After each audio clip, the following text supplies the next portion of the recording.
ওলামায়ে বিরুদ্ধে এত চক্রান্ত কেন? আলেম কোন দোকানে গিয়া চাঁদাবাজি করে? আলেম রাস্তাঘাটে কাউকে মারে? মানুষকে জাহান্নামের পথে ডাকে? আলেমের কারণে আলেমরা কাউকে অশান্তির পথ দেখায়? কাউকে গালি দেয়? তাহলে তাদের বিরুদ্ধে তো চক্রান্ত কেন? এই কথাগুলো একটু খেয়াল করে শুনি।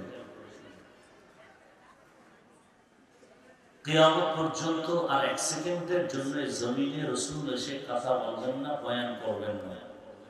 আপনাদের ধারণা কি রাসূল আসবেন? সাহাবায়ে কেরাম আসবেন না। আউলিয়ায়ে কেরাম যারা চলে গেছেন, আইম্মায়ে কেরাম যারা চলে গেছেন, কেউ আর আসবে না কিয়ামত পর্যন্ত। আমরা জান্নাত চাই, দুনিয়াতেও শান্তি চাই। আমাকে স্পষ্ট আকারে ঈমানের সাথে বলবেন, দুনিয়াতে আমরা শান্তি চাই। এই শান্তির পথ নির্দেশনা ইসলাম, কোরআন, হাদিসে কি আছে? সেই কোরআন হাদিসের মত অনুযায়ী আমাদেরকে দুনিয়াতে শান্তির পথ দেখাবেন এবং পরকালে জান্নাতের পথ দেখাবেন। কোরআন হাদিস অনুযায়ী একমাত্র উলামায়ে কেরাম। একমাত্র কারা? উলামায়ে কেরাম, আর কেউ না। ভালো করে খেয়াল করেন, আমাদেরকে শুধু জান্নাতের পথ দেখাবেন এতটুকু না, দুনিয়াতেও শান্তির পথ দেখাবেন? আল্লাহ কোরআনে কি দুনিয়ার শান্তির পথের ঠিকানা নাই? আছে। তাহলে ব্যক্তি জীবনে শান্তি, পরিবারে শান্তি, ব্যবসায় শান্তি, চাকরিতে শান্তি, অর্থনীতি, সমাজনীতি, সব ক্ষেত্রে শান্তির পথ এবং ইসলামের পথ, মানুষের কল্যাণের পথ, জান্নাতের পথের একমাত্র ঠিকানার নাম ইসলাম। ঠিকানার নাম কি? এই ঠিকানা অনুযায়ী আমাদের পথ দেখাবেন একমাত্র উলামায়ে কেরাম। কারা দেখাবেন? উলামায়ে কেরাম, আর কেউ দেখাবেন না। এবং তারা দেখাবেন নিঃস্বার্থভাবে। এ কারণে উলামায়ে কেরাম আসলে কি হবে? উলামায়ে কেরামের কথায় জাতি যদি মানে কি হবে? বলে মানুষ চুরি করবে না, দুর্নীতি করবে না, মানুষের উপর আক্রমণ করবে না। ইসলাম অনুযায়ী হুজুরেরা বয়ান দিলে আর মানুষ যদি তা মানে, দেশটা বেহেশতের বাগান হবে। আর দেশটা বেহেশতের বাগান হলে চোর ডাকাতের জন্য সমস্যা, দুর্নীতিবাজের জন্য সমস্যা, জালেমের জন্য সমস্যা। এজন্য দুর্নীতিবাজ, চোর, ডাকাত, জালেম, জিনাকার, ধর্ষণকারীরা এরা চায় যে মানুষ যেন আলেমমুখী না হইয়া আমাদের দিকে আসে। ওদের দিকে নিবে কেমনে? আলেমদের দিকে নিতে তো মানুষের টাকা লাগে না। যেমন এখানে আপনারা আসছেন, টাকা লাগে, ভাড়া দিয়ে আসছেন, নাস্তাও নাই। ওরা চিন্তা করে মানুষের আমগো দিকে আমি কিভাবে, আলেমদের উল্টা টাকা দিতে হবে, লোভ দেখাতে হবে, নগদ টাকা, বাড়ি, গাড়ি, এই বিভিন্ন কিছু এরা দিতেছে। এরপরও পারে না, এরপরেও পারে না, এরপরও মানুষ সেদিকে দৌড়ায় কেন? এখন কি করা যায়? কথার ভয় দেখাতে হবে, এই হুজুরদের কথা মানলে কিন্তু তোরে জেলখানায় মামলা দিন। এই দুর্বলের উপরে গায়ের জোরে জুলুম করা, আক্রমণ করার নাম টেরোরিজম। যারা এই জুলুম করে এদের নাম টেরোরিস্ট। বাংলায় বলে যারা দুর্বলের উপরে গায়ের জোরে প্রভাব খাটাইয়া জোর করে জুলুম করে, এদের কাজটার নাম সন্ত্রাস। কাজটা যারা করে এরা সন্ত্রাসী। কথা বুঝাইতে পারছি? দুনিয়ার সমস্ত সন্ত্রাসী কর্মকাণ্ড বন্ধ করার একমাত্র ইসলামের মেডিসিনের নাম জিহাদ। কি নাম? জিহাদের কথা কোরআনে আছে? যদি কেউ জিহাদের কথা না মানে সে তার ঈমান থাকবে? থাকবে না। এই জন্য আলেমদের উপরে এত ষড়যন্ত্র। দেখেন, আলেমের তেমন টাকা পয়সা নাই, বাড়ি নাই, গাড়ি নাই, অস্ত্রও নেই, কিন্তু সব টাকাওয়ালা, বাড়িওয়ালা, অস্ত্রওয়ালারা আলেমদের ভয় পায়। কেন?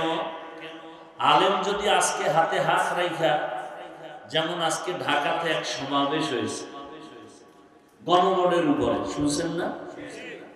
চরমনের হযরত পীর সাহেব হুজুর ইসলামী আন্দোলনের মোহতারাম আমির, এরপরে জামাত ইসলামীর আমির, এরপরে খেলাফত মজলিসের আমির আল্লামা মামুনুল হক সাহেব সহ ৮ দল এক, বাকি আর ২-১ লাইনের ওলামায়ে কেরাম, এরা যদি হাতে হাত রাখায় কালকে শপথ নেয় বাংলাদেশে ১ মাস পরে দেশ চালাবে ওলামায়ে কেরাম। এমন কোন মায়ের সন্তানের শক্তি নাই আলেমদের চোখের দিকে কথা বলবে তাকায়া। এজন্য মাথা গরম হয়ে গেছে, আলেম এক হইতে দেওয়া যাবে না। আলেমকে আলাদা রাখার জন্য কত টাকা ইনভেস্ট করতে হবে সেই ফিকিরে আছে একদম। আলেম যেন এক হতে না পারে। আর এটা আমাদের জন্য দুর্ভাগ্য যে আমরা এত বড় সুন্দর সুযোগ পেয়েও আমরা ওলামায়ে কেরাম দিক বেদিক স্বপ্ন দেখি, এটা আমাদের কপাল খারাপ। দেখেন সাধারণ মানুষ কি বলে, আপনারা তো গ্রামের মানুষ, তারা কি বলে, হুজুর সব দেখছি, আপনারা এক হয়ে আসেন। জানি না, নাম বলবো না, জানিও না, জানতেও চাই না, গায়েব বা আল্লাহর কাছে বিচার দিলাম। আলেমদেরকে এক হওয়ার পেছনে যারা বিরোধিতা করে, আল্লাহ ওদেরকে কঠোর হস্তে দমন করে দিন। এগুলো হয় না কেন? শুধুমাত্র একটা লোভের কারণে। কিসের কারণে? লোভ। লোভ, দুনিয়ার লোভ। কিসের লোভ? এই লোভ আবার ৩ প্রকার। সম্মানের চেয়ারের লোভ, টাকা পয়সা সম্পদের লোভ, আর যৌবনের লোভ। এই ৩টা লোভে পইরা দুনিয়ার সব উল্টা পাল্টা চলে। হয়তো ক্ষমতার চেয়ার পাবো এক লোভে, সকালে এক কথা, বিকালে আর এক কথা। না হয় টাকার বস্তা পাবো সেই লোভে, সকালের কথা একরকম, ঘুমের থেকে উঠার পরে কথা আর এক রকম। কথা বলেন না কেন? আর একটা লোভ হলো কি? যৌবনের লোভ। এই ৩ লোভে পড়ে আমি হুজুর বলেন আর হুজুর ছাড়া বলেন সবাই উল্টা পাল্টা চলে, ব্যালেন্স নাই, নীতি কোন আদর্শ নেই। আল্লাহ হেদায়েত দান করেন। যাই হোক, বেশি বেশি আপনারা দোয়া করতে থাকেন। আর আপনাদের কাছে আমার অনুরোধ থাকবে, দুনিয়া একদিক চলে গেল, অন্তত যদি জানতে পারেন কোন আলেম, সে যে লাইনের হোক, অন্তত যদি শুনেন সে আলেম, অন্তত তার বিরুদ্ধে যাবেন না, তার বিরুদ্ধে কিছু লেখবেন না, আল্লাহর কাছে ছেড়ে দিবেন। বাস ফয়সালা আসমান থেকে, আরশে আজিম থেকে চলে আসবে। আপনাদের আলেমের বিরোধিতা করার কোনো সুযোগ নাই, কোনো অধিকার নেই। আল্লাহ বুঝার তৌফিক দান করেন। আমি খুব সংক্ষেপ ২-৪টি কথা বলার নিয়তে কোরআনে হাকিমের এক আয়াতে কারিমা তিলাওয়াত করেছি, রাসূলের একটি হাদিস পড়েছি। তরজমাটা বলি, তারপরে কিছু ব্যাখ্যা। আল্লাহ বলেন, ওয়ামা খালাকতুল জিন্না ওয়াল ইনসা ইল্লা লিয়াবুদুন। আমি মানুষ এবং জিন সৃষ্টি করি নাই, হ্যাঁ করেছি একমাত্র ইবাদতের জন্য। নবীজি বলেন, লা তাআতা লি মাখলুকিন ফি মাসিয়াতিল খালিক। আল্লাহকে অসন্তুষ্ট করে পৃথিবীর ভিন্ন কারো হুকুম মানা হারাম। তরজমা শেষ। হাদিসের উপর একটু খেয়াল করেন। নবীজি বলেন, আল্লাহকে অসন্তুষ্ট করে আর কারো হুকুম মানা যাবে না। এটা হাদিসের তরজমা। ব্যাখ্যা কি হবে? ব্যাখ্যা মন করা হবে না। নবীজি, সাহাবায়ে কেরাম, তাবেঈন, তবে তাবেঈন একের ধারাবাহিকতায় যে ব্যাখ্যা শিখে আসছেন, শিখাইতেছেন, আমরা শিখছি, এই ব্যাখ্যাই দিতে হবে। এর মধ্যে বরকত। তাহলে কারো হুকুম মানা যাবে না, আল্লাহকে অসন্তুষ্ট করে। এ তরজমা। ব্যাখ্যা কি? বলে আল্লাহকে বেজার করে পীরের কথা মানা যাবে না, হারাম। পীরের কথা মানা হারাম। এখন কোন আহমদ যদি বলে, হাফিজ সাহেব পীরের কথা মানা যাবে না, এটা কত নাম্বার আয়াতে আছে? এরকমও বোকা মানুষ আছে না নেই? এরা ফিতনা ছড়ায় সমাজের মাঝে। আল্লাহ হেদায়েত দান করুন। মূল ভিত্তি হলো আল্লাহকে বেজার করা করে কাউকে মানা যাবে, এর মূল ভিত্তি। এবার এর উপরে কিয়াস হবে, অনুমান করে বলতে হবে যে আল্লাহকে বেজার করে মানুষ কার হুকুম মানে, ওখানে আমাকে আঘাত করে করে মানুষের রোগ নির্ণয় করে চিকিৎসা দিতে হবে। আল্লাহকে বেজার করে নেতার কথা মানা হারাম, আল্লাহকে অসন্তুষ্ট করে নেত্রীর কথা মানা হারাম, আল্লাহকে অসন্তুষ্ট করে কোন ব্যক্তির কথা মানা হারাম, মা বাবার কথা মানা হারাম। দুনিয়াতে এক কথায় জবাব, সবাইকে অসন্তুষ্ট করা যাবে কিন্তু আল্লাহকে বেজার করা যাবে না। এটা হলো ফাইনাল কথা। এখন প্রশ্ন হলো আল্লাহকে বেজার করা যাবে না কেন, আর দুনিয়ার সবাইকে বেজার করা যাবে কেন? এর এক নাম্বার কারণ, দুনিয়ার সবাই হলো স্বার্থপর। আমার আল্লাহ আমাদেরকে মোহাব্বত করেন, কোনো স্বার্থ নেই। দুনিয়ার সবাই ক্ষণস্থায়ী, আজ আছে কাল থাকবে না। আমার আল্লাহ কি? হুয়াল হাইয়ুল কাইয়্যুম, চিরঞ্জীব, চিরস্থায়ী। দুনিয়ার সবাই স্বার্থের জন্য আমাদেরকে মায়া করে, দয়া করে। আল্লাহ পাক স্বার্থের জন্য আমাকে মায়া করেন না। দুনিয়াতে স্বার্থের জন্য মায়া কতটা নিষ্ঠুরতা দেখেন তো। স্বার্থ আমরা বাংলাদেশে দেখেছি যে স্বার্থের শুধু কারণে একটু কষ্ট লাগছে, স্বার্থে আঘাত, মা বাবা পর্যন্ত সন্তানকে হত্যা করেছে। আবার স্বার্থের টানে অনেক সন্তান মা বাবাকে হত্যা করে। স্বার্থের আঘাতে স্ত্রী স্বামীকে হত্যা করে, স্বামী স্ত্রীকে হত্যা করে। বোঝা গেল দুনিয়ার সব স্বার্থপর, আমার আল্লাহর কোনো স্বার্থ নেই। বুঝলাম কিভাবে? আল্লাহ বলেন, দেখ আমি আল্লাহর স্বার্থ থাকবে কেন? আমার কি আলাদা ছেলে মেয়ে আছে? নেই। বরং আমি যা সৃষ্টি করেছি এই সব মখলুকাতের মধ্যে মানুষ হলো আমার কাছে বেশি প্রিয়, বড় দামি। ওয়ালাকাদ কাররামনা বানি আদম ওয়া হামালনাহুম ফিল বাররি ওয়াল বাহরি ওয়া রাযাকনাহুম মিনাত তাইয়্যিবাত ওয়া ফাদ্দালনাহুম আলা কাসীরিন মিম্মান খালাকনা তাফদীলা। আল্লাহ তাআলা বলেন, আমি বনি আদমকে সৃষ্টির শ্রেষ্ঠ মর্যাদা দিলাম। মাইক দিতে বললাম তাও পারো না ভাই। আমার মাথা, হাত, অঙ্গ প্রত্যঙ্গ সব ঠিক, কিন্তু কণ্ঠ বসা থাকলে বয়ান কেমন হবে? আপনাদের উপস্থিতি আলহামদুলিল্লাহ, লাইট ভালো, প্যান্ডেল ভালো, মাইকে সমস্যা হলে কি হবে? এই এলাকায় তো আরো প্রোগ্রাম করলাম, ভালো মাইক নাই। এই 2 টাকা বাঁচাইতে গিয়া মান সম্মান যাওয়ানোর উপক্রম। আল্লাহ হেফাজত করে। আমার কত কষ্ট হইতেছে, আপনাদের একদিন, আমার তো প্রতিদিন। তারপরে যতটুকু পারি আসছি, যেহেতু কিছু কথা বলে যাই। কষ্ট হচ্ছে, অনেক কষ্ট হচ্ছে। আমি খুব শারীরিকভাবে কিছুটা হলো অসুস্থ, তারপরেও বলতেছি। আল্লাহ বলেন, আমি বনি আদমকে সৃষ্টির শ্রেষ্ঠ মর্যাদা দিয়েছি। দেখেন, মেশিন টেশিন সব ভালো, ও সেটিংটা বুঝে না, অভিজ্ঞতার দুর্বলতার কারণে। এই বক্স টক্স সব ঠিক আছে, ওখানে ডিলে লেখা আছে, রিভার্ব লেখা আছে, ভলিউম 2 লেখা আছে, 1 লেখা আছে।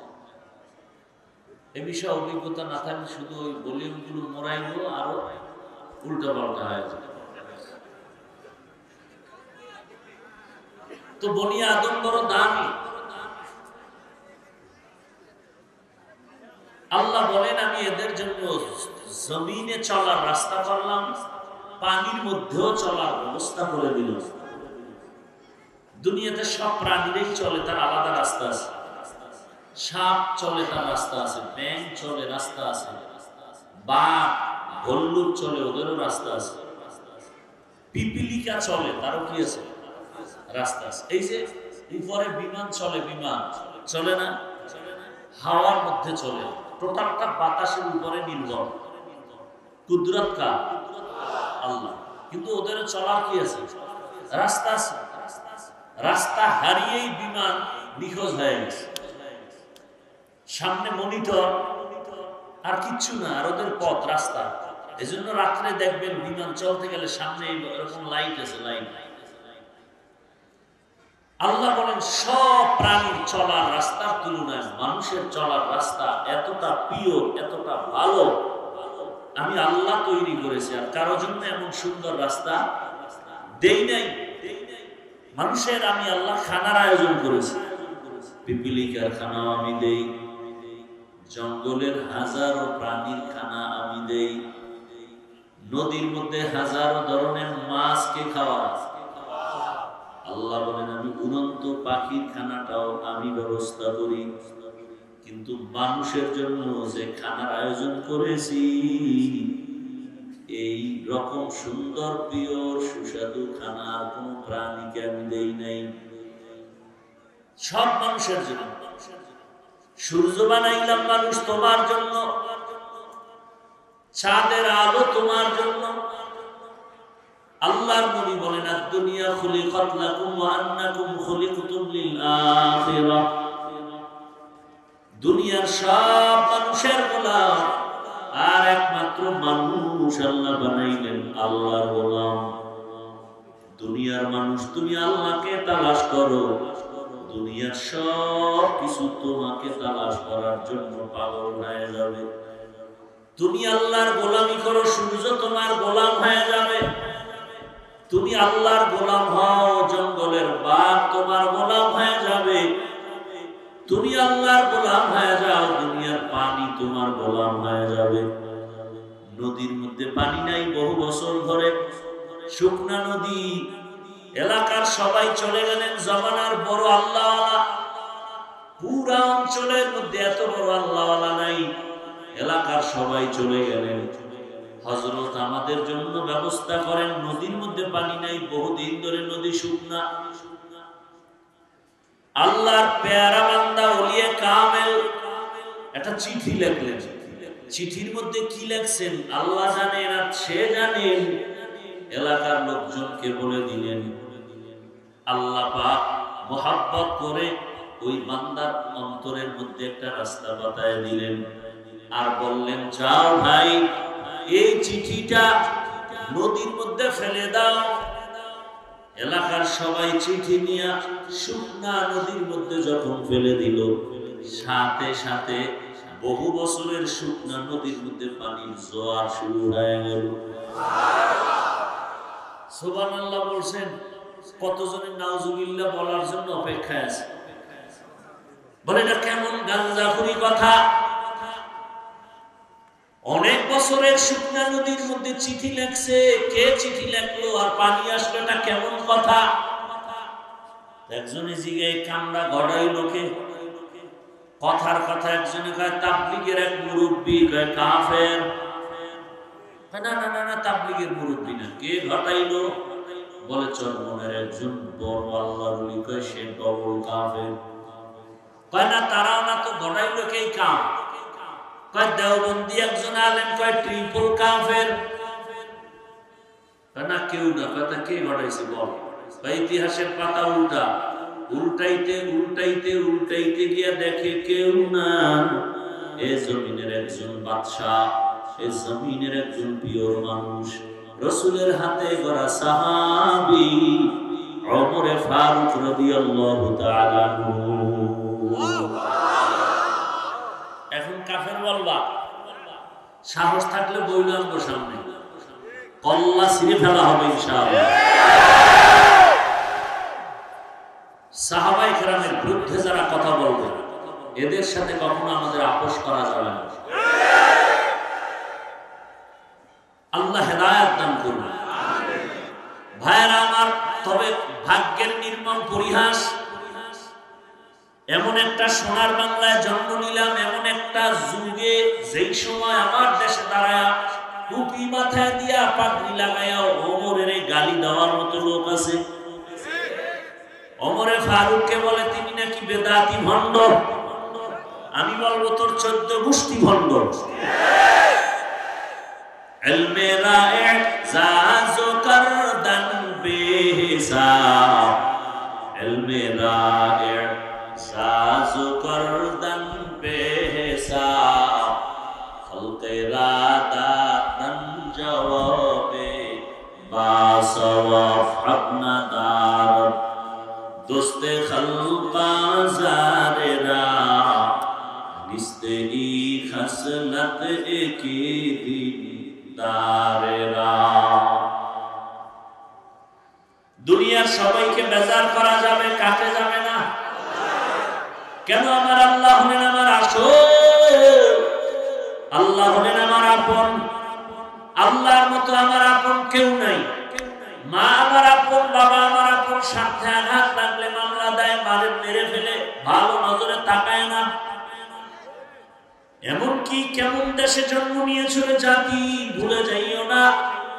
এই সোনার বাংলায় আপন বাবা তার আপন মেয়েটাকে হোটেলের মধ্যে নিয়ে বলে আজকে রাতের জন্য তুই আমার কাছে স্ত্রীর মতো। কোন যুগে জন্ম নিয়েছেন? বড় কঠিন হালাত। বলারও মানুষ নাই, শোনারও মানুষ নাই, বিরোধিতা করার অভাব নাই। স্বাধীন করছেন দেশ না? দ্বিতীয়বারের স্বাধীন। স্বাধীন যদি সফল হয়ে থাকে, আজও কেন ঢাকার শহরে আলেম ওলামারা আন্দোলন করে? স্বাধীন যদি হয়ে থাকে, স্বামীর সামনে স্ত্রীকে কেন ধর্ষণ করা হয়?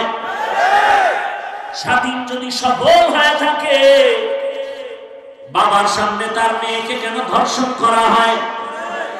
স্বাধীন যদি হয়ে থাকে, আমার দেশের ব্যবসায়ীরা কেন নিরাপত্তা পায় না?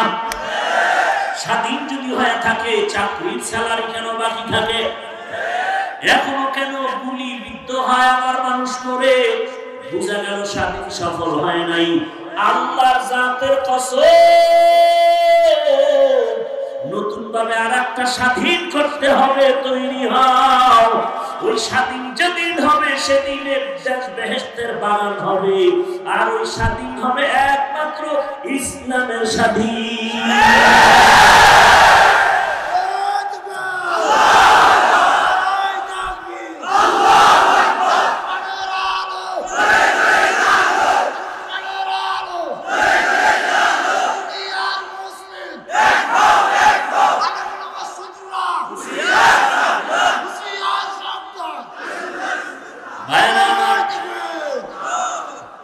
কিসের স্বাধীন? কিসের স্বাধীন? ইসলাম ছাড়া। লিখে রাখো, যুবক বাবাদেরকে বলছি, ও আমার কলিজার যুবক বাবারা, 2 ফিট 3 ফিট একটা ব্যানার বানাও, 200 টাকা খরচ হবে। ব্যানার বানায়া রাস্তার বাজারে গ্রামের মোড়ে মোড়ে টানা আর স্লোগান লেখো, ইসলাম হলো পবিত্র নীতি, ইসলাম হলো একমাত্র শান্তির ঠিকানা।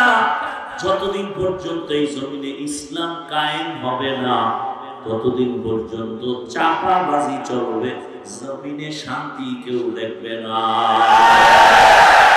তুকু যাও সুন্নতে আহমদ কো জাবা মুহাম্মদ কাইফুয়াত নিসবত তোরা মান আহাব্বা সুন্নতি কওলে রাসূল মাসদায়ে কানা মাই হাম কুন কবুল। ভাইরা আমার, আল্লাহ তাআলা যে দয়া করেছেন, দুনিয়ার মানুষ দয়া করে তা মনের মতো করে না, যতটুকু করে আবার তার খোটা দেয়। দান করছে 500 টাকা, দাবি করে পুরা প্রতিষ্ঠান আমি করে দিলাম। অমুখে তো আমার টাকায় চলে, এইভাবে কিন্তু আমার আল্লাহ দয়া করে, কখনো এর খোটা দেন না। বরং আমার আল্লাহ এত দয়ার মালিক, আল্লাহ দেওয়ার জন্য বারবার ডাকে, বান্দা কি লাগবে বল, উদউনি আস্তাজিব লাকুম, বান্দা তুই আমার কাছে চা আমি দিব। আমি আল্লাহ তোরে দুনিয়ায় বানাইছি যখন, মায়ের গর্ভে দেওয়ার পরে দুনিয়াতে আসার আগে তোর খানার ব্যবস্থাও করে ফেলেছি। তোর আব্বা আম্মা কোনোদিন বলে না আমার গর্ভে বাচ্চা আসছে এখন খানা দরকার, আমার কাছেও বলে নাই, আমি নিজের থেকে খানার আয়োজন করেছি। এমন পিওর খানা, একটা মা তার বাচ্চাকে সুজি পাকায়া খাওয়ায়। সুজি পাকাইতে চিনি লাগে, দুধ লাগে, লবণ দেওয়া লাগে, পানি লাগে, আবার ফ্যানের বাতাস দিয়া ঠান্ডা করে। এরপরে 2-3 চামচ বাচ্চাকে দিয়া 4 ঘন্টা 5 ঘন্টা হয়ে গেলে সুজি খাওয়ায় না, ফালায় দেয়। আর আমার আল্লাহ বলে তাকায় দেয়, তোর মায়ের স্তনে এমন দুধের আয়োজন করলাম, চিনিও লাগবে না, লবণও লাগবে না, পানিও লাগবে না, আগুনে গরম দেওয়াও লাগবে না, ফ্যানের বাতাস দিয়া ঠান্ডাও করা লাগবে না।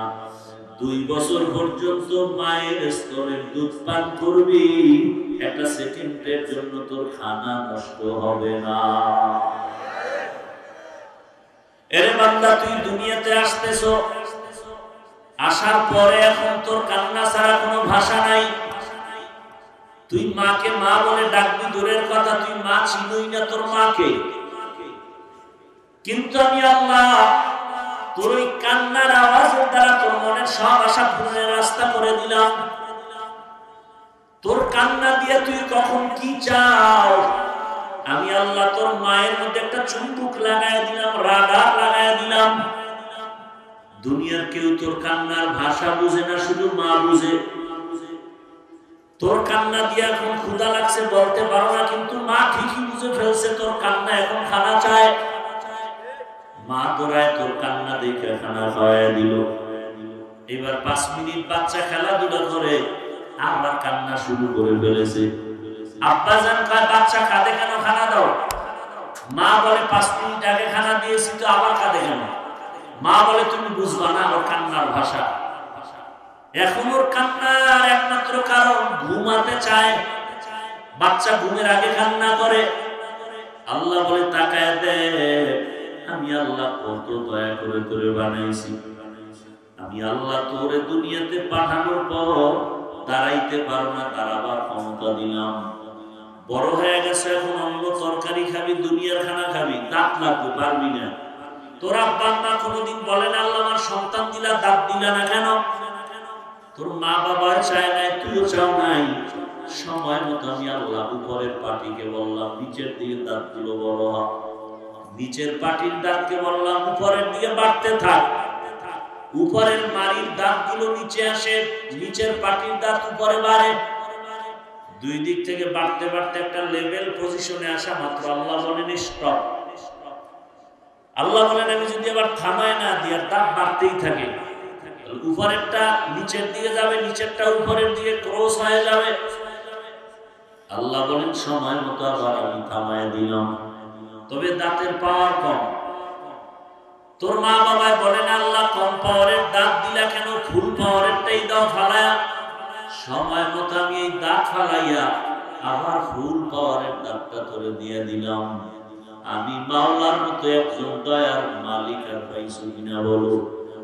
আমি আল্লাহ তুই চাওয়ার আগে সূর্যের আলো দিলাম ফ্রি, তোর প্রয়োজন হবে বাতাস দিলাম ফ্রি, তোর অতি প্রয়োজন পানি দিলাম ফ্রি, তোর রাতে একটু ক্লান্তি আসে ঘুমে দরকার, স্বাস্থ্য না হয় ঠিক হবে না, দিলাম রাতের ঘুম। তুই ঘুমাবি, তোর মাথার নিচে কি দিবি? বালিশ। বালিশটা এত সফট হওয়ার জন্য দিলাম তুলা গাছের মধ্যে। এরপরে তোর ক্ষুধা নিবারণের জন্য বানাইলাম খানা, এত ধরনের খানা। চাল খাবি, তুই ভাত খাবি, চাল খাবারে দিলাম। রুটি খাবি, গমটাও খাবারে আটকায় দিলাম। তরকারি লাগবে তাও দিলাম, তরকারি পাকানোর মশলা লাগবে তাও আমি দিছি, তোর বাবায় দেয় নাই। পেঁয়াজ রসুন হলুদ মরিচ এলাচি দারুচিনি খেয়ে দিছে, কিন্তু সে আল্লাহকে চিনি না। আল্লাহ পাক রব্বুল আলামিন আগুন দিলেন পাকানোর জন্য। আল্লাহ সব ব্যবস্থা করেছেন, তরকারি পাকায় খাও। এখনকার কতদিন খাবো, এক তরকারি ভালো লাগে না, কি খাবি? মাছ খাবি, যা নদীর মধ্যে হালাল করে দিলাম। মাছ খাওয়ার পরে বলে ভালো লাগে না, অন্য কি খাবো? খায় গোশত খাবি, হালাল করে দিলাম, খা। উটের গোশত খা, দুম্বার গোশত খাও, বকরির গোশত খাও। এবার খানার টেবিলে গোশত আছে, মাছও আছে, তরকারি আছে, ভর্তা আছে, রুচি নেই। কি নাই? আল্লাহ বান্দা এখন দৌড়ায় ডাক্তারের কাছে রুচির ঔষধের জন্য। আল্লাহ বলেন রুচির ঔষধ ডাক্তার থেকে নেওয়া লাগবে না, তোর খানার রুচি বাড়ানোর ঔষধ আমি তৈরি করে দিছি। একটা শশা লা, দুইটা টমেটো লা, একটা কাঁচামরিচ লা, এটি দিয়া সালাদ বানা। সালাদ বানায় ভাতে টান মারবি, দেখবি তরকারি ছাড়া 3 প্লেট নাই। কি এর সাথে আরো মজা নিবি লেবু লা, আরো মজা। সালাদ দিয়া তরকারি ছাড়া খাওয়া যায় না, কথা বন্ধ কেন? একটা কাঁচামরিচ একটা কামড় দাও, দেখবা 3 লোকমা জায়গায় না, ঠান্ডা হবে না। রুচির ঔষধ আমার আল্লাহ দিয়া দিলেন। সূর্য দিলেন তোমার আমার জন্য, জমিনটাও তোমার আমার গোলাম, মাছ তোমার আমার গোলাম। নদীর মাছ যদি কোনোদিন জেলেদের কাছে ধরা না দেয়, কোনো জেলে মাছ ধরতে পারবে না। গাভীটার থেকে দুধ দহন করে বাসায় নেও, গাভী যদি লাথি মারে কোনো আদম সন্তান দুধ দিতে পারবে না। বরং গাভীটা তোমার কাছে এতটা দুর্বল, বাচ্চারে না দিয়ে সব বনিয়াদমের দিতেছে, কোনো রাগ নাই। বরং গরু শুকর আদায় করে বনিয়াদম খাইয়া তোমার ইবাদত করবে। আমি ধন্য হয়ে গেলাম। আল্লাহ তাআলা এত কিছু দিয়া কি চান? আল্লাহ কয় আমি কিছুই চাই না, বরং তুই তোর সময়টাকে কাজে লাগা। ব্যবসা কর, চাকরি করো, লেখাপড়া করো, সব করো। টোটাল 24টা ঘন্টা দিয়া রাত আর দিন সাজায় দিলাম। এর মধ্য থেকে 22 ঘন্টা সময় তুমি তোমার ব্যক্তি কাজে লাগাও। মাত্র 2 ঘন্টা সময় তুমি তোমার কল্যাণে আমার কাছে আমানত রাখো। কয় ঘন্টা? 22 ঘন্টা তোমার, 2 ঘন্টা আল্লাহকে দাও তোমার জন্য, আল্লাহর জন্য না। আল্লাহর কাছে আমানত রাখো, কিয়ামতে পাওয়া। কয় ঘন্টা? ওই 2 ঘন্টা সময় আল্লাহর আদালতে আমানত রাখো, হাসরের ময়দানে পাইবা। তাও কিন্তু একসাথে না। আল্লাহ বলে 2 ঘন্টাও ভাগ করে দিছি, যাতে তোর ব্যবসার ক্ষতি না হয়, তোর চাকরির ক্ষতি না হয়, লেখাপড়ার ক্ষতি না হয়। বলে কেমনে? ফজরের 4 রাকাত নামাজ পড়বি 20 মিনিট, এইবার তোর কাজে তুই চলে যা, দোকানে, অফিসে। আবার যখন জোহর হয়ে যাবে, গোসল করে আবার 10 রাকাত নামাজে 20 মিনিট সময় আমানত রাখ। আবার খানা খাইয়া ব্যবসায় যাও, অফিসে যাও। আবার দীর্ঘ টাইম পর আর একটা রেস্ট নিয়ে 4 রাকাত আসরের নামাজে 20 মিনিট সময় দাও। আবার তুমি ব্যক্তিগত কাজে যাও। আবার মাগরিবের 5 রাকাত নামাজে 20 মিনিট আল্লাহর আদালতে আমানত রাখো। আবার তুমি ব্যক্তি কাজে যাও। আবার এশার 9 রাকাত নামাজে তুমি 20 মিনিট আমানত আল্লাহর কাছে দাও। এইবার এশা পরে বাসায় যাও, সন্তানের হক আদায় করো, পরিবারের হক আদায় করো। এরপরে রাতের বেলা ঘুমাও, ঘুম থেকে উঠে আবার ফজরের নামাজ আদায় করো। আমার আল্লাহ কেমন দয়ার মালিক! 5 বেলার নামাজে 20 মিনিট করেও তো 2 ঘন্টা পুরা হয় না। আল্লাহ বলেন এই 2 ঘন্টা যদি তুমি 5 বেলার নামাজে কাজে লাগাও, বাকি 22 ঘন্টা সময় আমি তোমার নেকের পাল্লায় দিয়ে দিব। আতিনা ফি দারে দুনিয়া না হাসান, আতিনা ফি দারে উকবা না হাসান, ইয়া গিয়াসাল মুস্তাগীসিন ইহদিনা লাফতিখারা বিল উলুমি ওয়াল গিনা। দুনিয়ার সবাইকে বেজার করা যাবে, আমার আল্লাহকে বেজার করিও না। কিন্তু আমরা তো পদে পদে আল্লাহকে বেজার করে চলি। পর্দা করলে আমার আল্লাহ খুশি, আত্মীয় স্বজন বেজার। আমরা আত্মীয়কে খুশি করার জন্য পর্দা লঙ্ঘন করি, আল্লাহ বেজার হয় হোক। একজনে কয় পরে তওবা করে ঠিক হয়ে যাব, কপালে আর তওবা নসিব হয় না, আজরাইলের সাথে মোলাকাত হয়ে যায়। এতক্ষণ আলোচনার দ্বারা কি বুঝলেন? দুনিয়াতে মা বাপ ভাই বোন দুনিয়াতে যত আপন দেখেন, এরা কি নিঃস্বার্থ না স্বার্থপর? নিঃস্বার্থ আপন কে? আমার আল্লাহ যদি স্বার্থপর হইতেন তাহলে দুনিয়ায় যারা আল্লাহ মানে না এক ঢোক পানি পান করারও সুযোগ দিতেন না। আমার আল্লাহ বলেন আমার কোনো স্বার্থ নাই, যে কারণে মুমিন যেই রাস্তায় চলে বেঈমান সেই রাস্তায় চলে, কোনো বাধা দেই না। মুমিন যেই গাছের ফল খায় বেঈমানরাও সেই গাছের ফল খায়, বাধা নাই। কেন? আমি স্বার্থপর না। মুমিন যেই নদীর মাছ খাওয়ার স্বাধীনতা পায় বেঈমানরাও সেই মাছ খাবে, স্বাধীনতা দিলাম।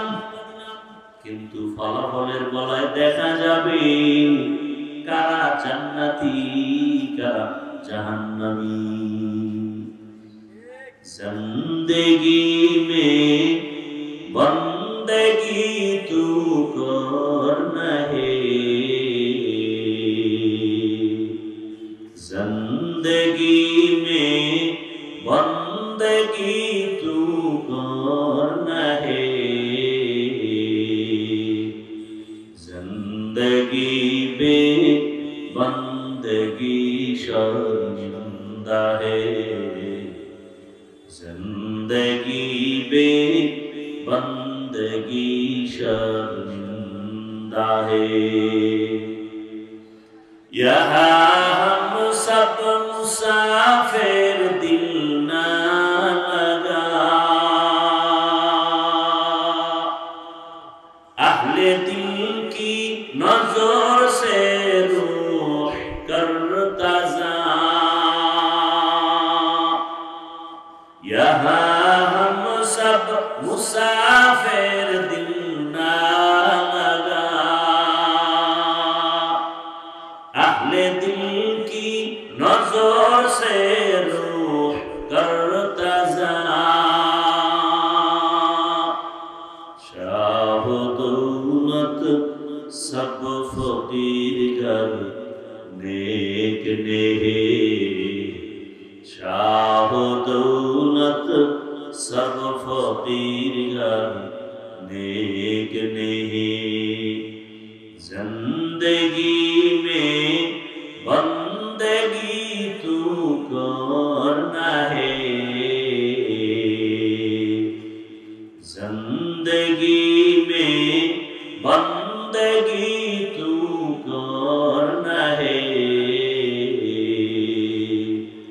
जिंदगी में बंदगी शर्मिंदा है, जिंदगी में बंदगी शर्मिंदा है, जिंदगी में बंदगी को बंदगी बंदगी बे जिंदगी शर्मिंदगी।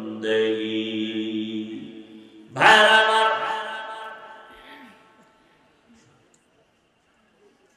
আয়াত পড়েছিলাম, আল্লাহ বলেন ওয়ামা খালাকতুল জিন্না ওয়াল ইনসা ইল্লা লিয়াবুদুন, আমি মানুষ আর জিনকে সৃষ্টি করি নাই, হ্যাঁ করেছি একমাত্র ইবাদতের জন্য। আল্লাহ ডাইরেক্ট বলতেন, ঘুরায়া বললেন কেন? ডাইরেক্টই তো বলতে পারতেন আমি মানুষ ইবাদতের জন্য বানাইলাম। প্রথমে ইতিবাচক আওয়াজ দিলেন, আমি মানুষকে সৃষ্টি করি নাই, হ্যাঁ করেছি ইবাদতের জন্য। আল্লাহ তাআলা মানুষকে জেহেন আর অন্তর খালি করে একটা কথা ঢুকাইতে চাইলেন, ও দুনিয়ার মানুষ তোমার জেহেন আর অন্তর খালি করে দাও, তোমাকে বানানো হয় নাই, এবার তোমার অন্তরে একটা কথাই ঢুকাও, তোমাকে বানানো হওয়ার একটাই মাত্র কাজ, মরণ পর্যন্ত তোমার জীবনে কাজ একটা, আর কোনো কাজ নাই। ও কাজের নাম কি? ইবাদত। কাজের নাম কি? ইবাদত। এখন ইবাদত কি জিনিস আমরা অনেকেই বুঝি না। ইবাদত বলতে অনেকে মনে করি মসজিদে যাও, পাগড়ি লাগাও, তাসবিহ হাতে নাও, জিকির করো, তেলাওয়াত করো, ইবাদত শেষ। না, এজন্য বুঝেন ভালো করে ইবাদত কি বুঝা লাগবে, ইবাদত কেন করব তাও বুঝতে হবে, ইবাদত কোন সিস্টেমে করব তাও জানতে হবে। ভালো করে বুঝার চেষ্টা করেন ইবাদত কি। এই প্রশ্নের জবাব হলো মানুষের জীবনের প্রতিটি ক্ষেত্রে আল্লাহর হুকুমকে বাস্তবায়ন করে মেনে চলার নাম ইবাদত। আল্লাহর হুকুম মতো জীবন চালানোর নাম ইবাদত। এবার আমাকে বলেন, আল্লাহর হুকুম নাই সংসারে কি? আল্লাহর হুকুম নাই সমাজে? নাই বলতে কিছু আছে। এরে আল্লাহর গোলাম, সংসার কেমনে চালাইবা সেখানেও আল্লাহর হুকুম আছে না নাই? ব্যক্তি জীবনটা কেমনে সাজাইবা, অর্থনীতি কেমনে কল্যাণের পথে আগাইবা, সব বিষয়ে আমার আল্লাহর নীতি নির্ধারণ করা আছে না নাই? দুনিয়াতে বহু নীতি দেখতেছো, পরিবার নীতি, সমাজ নীতি, অর্থনীতি, রাজনীতি আছে না নাই? আল্লাহর জাতের কসম, দুনিয়াতে যত নীতি আছে এর মধ্যে একমাত্র শ্রেষ্ঠ নীতি হলো ইসলামের নীতি।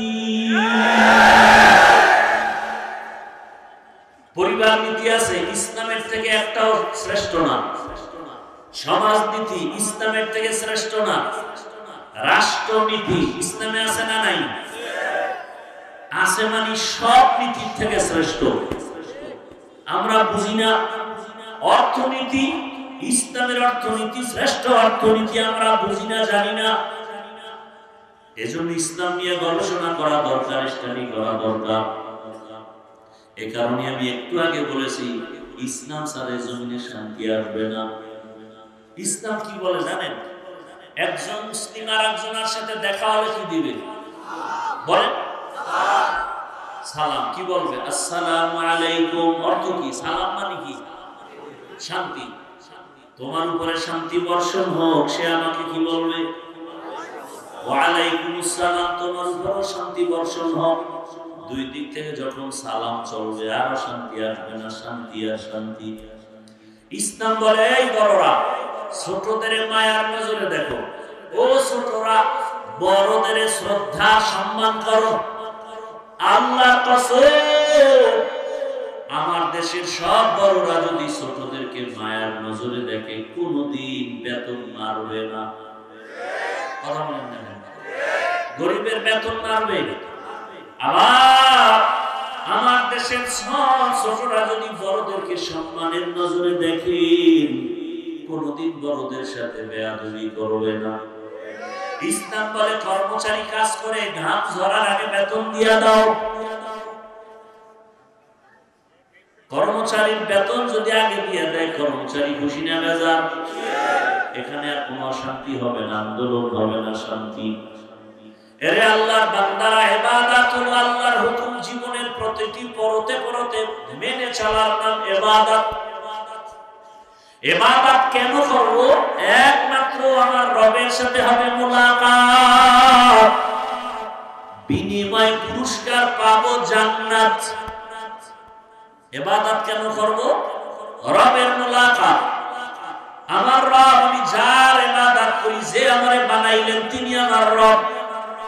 আমি কথা বলতেছি আমার রবের হুকুম, আমি ঘুম থেকে উঠি আমার রবের হুকুমে। ওই রবের সাথে আমার মুলাকাত ইবাদতের দ্বারা হবে, বিনিময় পুরস্কার পাবো জান্নাত। এবার আসেন ইবাদত কোন সিস্টেমে হবে? ডাক্তার পরামর্শ দিবে না, না। ইবাদত হওয়ার একটাই মাত্র তরিকা, একটাই মাত্র সিস্টেম, রহমতের নবীর আদর্শ। ইমামুল আউয়ালিন ওয়াল আখিরিন বাহরে সাদকা রাহমাতাল লিল আলামিন। রহমতের নবীর আদর্শ। দুনিয়াতে আল্লাহর কসম যত আদর্শের গান আমরা শুনি, রহমতের নবীর আদর্শের মতো প্রিয় পবিত্র কোন আদর্শ নাই। ও আমার যুবক, ব্যানার বানাও, ব্যানার, ব্যানারে স্লোগান লেখো, 2 ফিট 3 ফিট ব্যানার বানায় বাজারের মোড়ে মোড়ে টানাও আর স্লোগান লেখো। দুনিয়ার সবার আদর্শগুলো না পাক, একমাত্র মদিনাওয়ালা নবীর আদর্শই পাক। দুনিয়াওয়ালাদের আদর্শ পাক না, না পাক? কেন না পাক? খায় না পাক, ওর বডি না পাক, চোখ না পাক, অন্তর না পাক। যে সারা রাত মোবাইলে গুনাহ দেখে, ওর চোখ পাক। যে জবান দিয়ে গীবত করে, মিথ্যা বলে, গালি দেয়, তার জবান পাক। যার অন্তরে কল্পনা অন্যের ক্ষতি করবে, তার অন্তর না পাক। আবার জাহিরি ভাবে 3 বেলা খাইয়াও যারা বিড়ি টানে মদ পান করে, এদের পুরো বডি না পাক হয়ে আছে। প্রস্রাব করে পানি পায় না, এরকম নাই কেউ। এবং জিন্দেগি চরিত্র সুন্দর না? হ্যাঁ, আল্লাহ হেদায়েত দান করেন। লঙ্গির ভিতরে গোবর লাগছে, গোবর, গোবর চিনি। আল্লাহ যার দ্বারা দেশের উপকার হবে, জাতির উপকার হবে, ইসলামের উপকার হবে, তাকে তুমি বিজয় দাও। কথা ঠিক না? আর কোন ঝামেলা আছে? ভাইরা আমার, তো ইবাদত হতে হবে একমাত্র মদিনাওয়ালা রাসূলের আদর্শ মতো। কারণ আমার নবীর আদর্শ পাক, বাকি আদর্শ না পাক। এটা কোন থানা? ফুলপুরের মুসলমান। হাজারো সমুদ্রের মাঝে যদি একজন শিক্ষিত বাবা দাঁড়ায় বলো, হাফিজ ভাই, নবীজির আদর্শ থেকে আরো সুন্দর আদর্শ আর একজনের মধ্যে আছে, যদি কেউ বলতে পারো বুঝাইয়া আমি নবীজিরটা বাদ দিয়ে তারটা নিব, সোজা কথা। নবীরটা বাদ দিয়ে আমি তারটা নিব, যদি কেউ বলতে পারো হাফিজ ভাই নবীজির আদর্শ থেকে আরো সুন্দর আদর্শ আছে জিয়াউর রহমান সাহেবের ভেতরে, শেখ মুজিবুর রহমান সাহেবের ভেতরে, তাহলে আমি রাসূলেরটা বাদ দিয়ে তারটা নিব, সোজা কথা। আমি আমারটা বলতেছি, কিন্তু কেউ পারবে বলতে? সম্ভব হবে? সাহস হবে?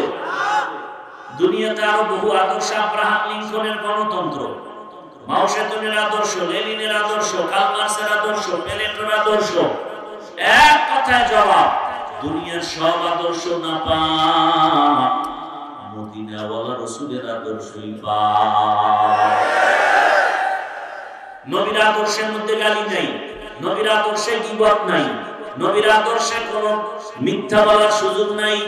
এ কারণে রহমতের নবী জীবনে কোনোদিন ভুলেও মিথ্যা বলেন নাই, নবী কাউকে গালি দেন নাই, হাজারো গালি নবী শুনছেন, জবাব দেন নাই। নবী এত দামি, চোখ দুইটা গরম করে কারো দিকে তাকান নাই। এত সুন্দর আদর্শের নবী আমার, তার আদর্শ যখন মক্কাওয়ালারা পেয়ে গেল, এদের দাম বেড়ে গেল। আল্লাহ লিস্টি পাঠায়, পায় ও জিবরাইল, নবীর লিস্টি দিয়ে দাও, এই লিস্টির মধ্যে যাদের নাম আছে বিনা হিসাবে জান্নাতি।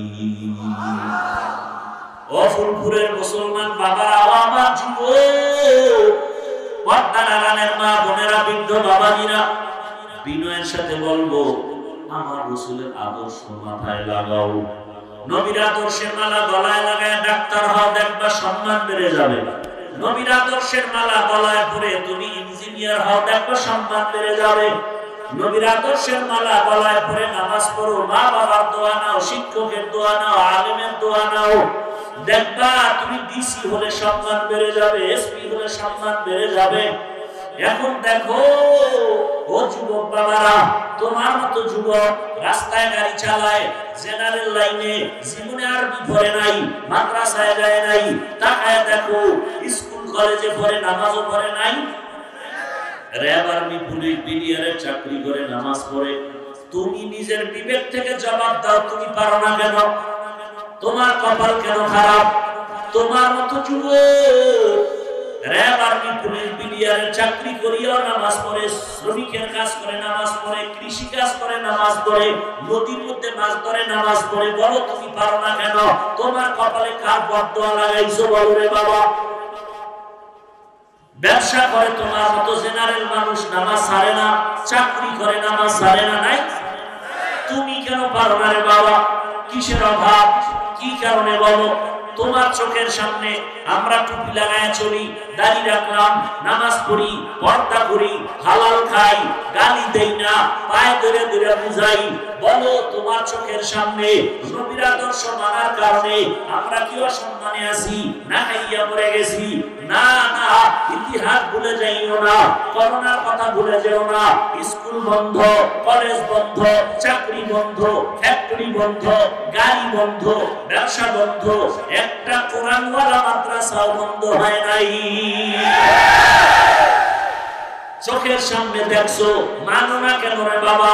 আমি তো বলি না সব মাদ্রাসায় যাও, আমি তো বলি না তাবলীগ না করলে জাহান্নামী, আমি তো বলি না তুমি চরমনাই না গেলে জাহান্নামী, আমি বলি তুমি ডাক্তার হও, ইঞ্জিনিয়ার হও, প্রফেসর হও, তুমি একজন কলামিস্ট হও, ওসিডিসিএসপি হও, চেয়ারম্যান এমপি হও, তবে নবীর আদর্শের মালা গলায় লাগাও, নামাজ পড়ো, মানুষের সাথে ভালো ব্যবহার করো, মানুষের উপরে জুলুম করবা না, মা বাবার সাথে বেয়াদবি করবা না, শিক্ষকের সাথে বেয়াদবি করবা না, ওলামায়ে কেরামের সাথে বেয়াদবি করবা না।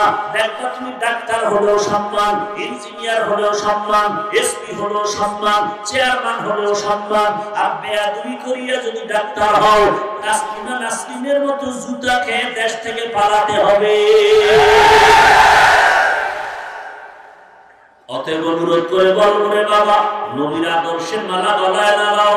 ও পর্দার আড়ালের আম্মা জান বোনেরা, এই এলাকায় আপনার মতো কত মা কত বোন এখনো আছে বেপর্দায় চলে না, নামাজ ছাড়ে না, মোবাইলে সময় নষ্ট করে না। আম্মা জানেন আপনারা কেন পারবেন না? মনে মনে তওবা করেন, আল্লাহকে বলেন, ও দয়ার মালিক, জীবনে আর বেপর্দায় চলবো না, নামাজ ছাড়বো না, মোবাইলে সময় নষ্ট করবো না। ও আমার যুবক বাবারা তওবা করো, বৃদ্ধ বাবাজিরা তওবা করেন।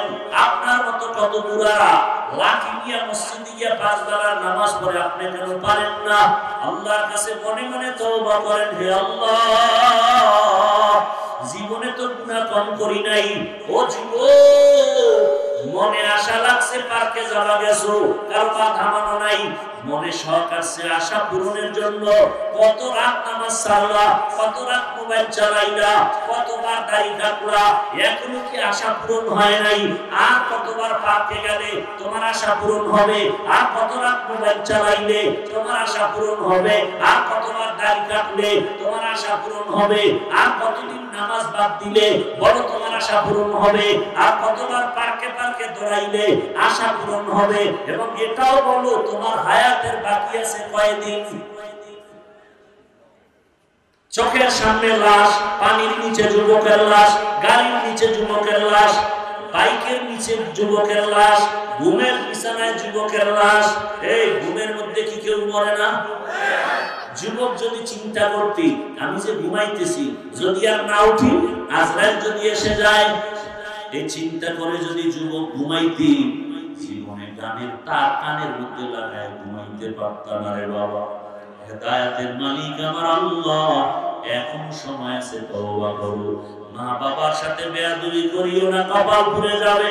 শিক্ষকের সাথে বেয়াদবি করিও না, মরার আগে কপাল পুড়ে যাবে। আলেম ওলামার সাথে বেয়াদবি করিও না, মরার আগেই ধ্বংস শুরু হয়ে যাবে। এখন সময় আছে, মনে মনে আমার আল্লাহকে ডাকো আর তওবা করো। আল্লাহকে বলো, হে মালিক, এই ময়দানে গুনাহ নিয়ে ঢুকছি, কত গুনাহ জীবনে করলাম, হাতের গুনাহ, চোখের গুনাহ, জবানের দ্বারা গুনাহ। ও আল্লাহ, আমার গুনার খবর আমার মা বাবা কোনজন কেউ জানে না, জানলে ভালো নজরে দেখতো না। ও আল্লাহ, তুমি কত দয়ার মালিক, আমার গুনার খবর জানছো, দেখছো, তারপর রাগ করে পানি বন্ধ করো নাই, খানা বন্ধ করো নাই, সম্মানের চেয়ার থেকে ফেলে দাও নাই। আজকে থেকে তওবা করে নিলাম। ও আল্লাহ, যতদিন বেঁচে থাকবো তুমি তো হায়াতের মালিক, তুমি তো রিজিকের মালিক, তুমি তো ইজ্জতের মালিক, আর নামাজ ছাড়বো না, দাড়ি কাটবো না, বেপরদায় চলবো না, মা বাবার সাথে বেয়াদবি করবো না, নবীর আদর্শ মেনে চলবো, ওলামায়ে কেরামের পরামর্শ নিয়ে চলবো, শিক্ষকের দোয়া নিয়ে চলবো। তওবা করার মতো যদি অন্তর কারো তৈরি হয়, দুটো হাত আল্লাহকে দেখায় দাও, আয় আল্লাহ হাতগুলো কবুল করে নেন, তওবা কবুল করে নেন, তওবার উপরে মজবুত হইয়া চলার মতো তৌফিক দান করেন, আমিন। ভাইরা আমার, অনেক কষ্ট দোয়া চাই আপনাদের কাছে। কথা বলার মতো কষ্টের কোনো কাজ এই দুনিয়াতে নাই। আল্লাহর ওয়াস্তে মুহাব্বতের সাথে দোয়া করবেন এই প্রতিষ্ঠানের জন্য, এলাকার জন্য। আল্লাহ পাক এই মাহফিল কবুল করুন। আলহামদুলিল্লাহি রাব্বিল আলামিন।